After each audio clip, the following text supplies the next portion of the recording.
Praise the lord. దేవుని నామానికి స్తోత్రములు. ఈరోజు దేవుని మాట విలాప వాక్యములు 3వ అధ్యాయము 25వ వచనం.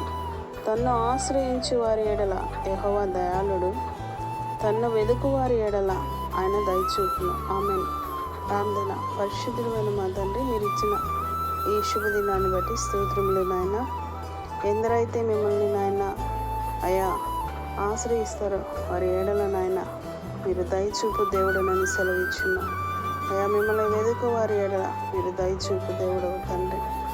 అయా ఇదిగో ఇంకా ఎందరైతే నా ప్రభువా మిమ్మల్ని వెదకుండా నాయన మిమ్మల్ని ఆశ్రయించకుండా లోకంలో ఉన్న వాటిని లోకాన్ని వెతుకుచు నాయన నశించిపోతున్నారు, అటు బిడ్డల్ని మీ కృపలో నాయన జ్ఞాపకం చేసుకోండి. అలాగే మిమ్మల్ని ఆశ్రయించి బలహీనులుగా ఉన్నవారిని మీ కృపలో నాయన బలపరచమని యేసయ్య నామములో ప్రార్థిస్తున్నాం. ఆమేన్.